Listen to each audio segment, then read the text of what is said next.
Guys welcome back to my channel.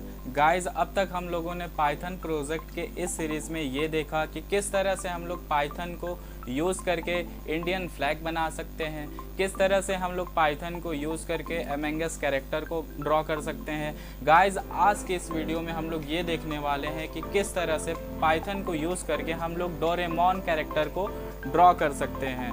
और एक चीज़ और, इस वीडियो में मैं आपको ये बिल्कुल नहीं बताने वाला कि टर्टल मॉड्यूल किस तरह से इंस्टॉल करते हैं, क्योंकि मैंने ये चीज़ अपने पिछले 2 वीडियोस में ऑलरेडी बता के रखी है।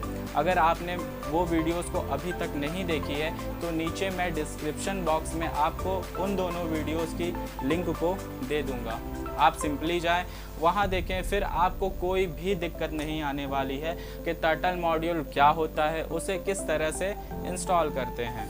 मैं यहाँ पे सिंपली आपको बस ये बोलूँगा कि आप अपने कमांड पैनल को ओपन करें और वहाँ पे टाइप करें पिप इंस्टॉल पाई टर्टल और एंटर कर दें। इससे क्या होगा कि अगर टर्टल मॉड्यूल आप में इंस्टॉल नहीं होगा तो वो इंस्टॉल हो जाएगा। और दूसरी सबसे इम्पॉर्टेंट चीज़, ये आप लाइफ टाइम के लिए याद रख लीजिए, बहुत ही ज़्यादा इम्पॉर्टेंट चीज़ है। जब भी आप पाइथन में प्रोग्राम लिखते हैं और जब भी आप फाइल को नेम देते हैं तो यहाँ पे ध्यान दीजिएगा, वो कभी भी आप किसी मॉड्यूल के नेम पे मत रखिएगा।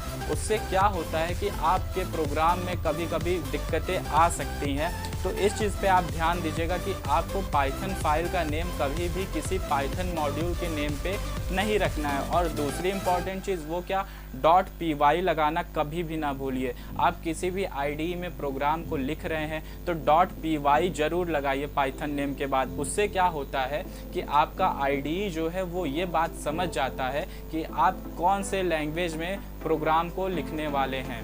अब बिना टाइम को वेस्ट किए हम अपने विजुअल स्टूडियो में सीधा चलते हैं और देखते हैं कि डोरेमोन को कैसे हम पाइथन के थ्रू बना सकते हैं। और एक चीज़ और, अगर आप मेरे चैनल पे नए हैं, अभी तक सब्सक्राइब नहीं करा है, लाइक नहीं करा है, तो जल्दी से सब्सक्राइब करो, लाइक करो और जितना हो सके शेयर करो। So let's go.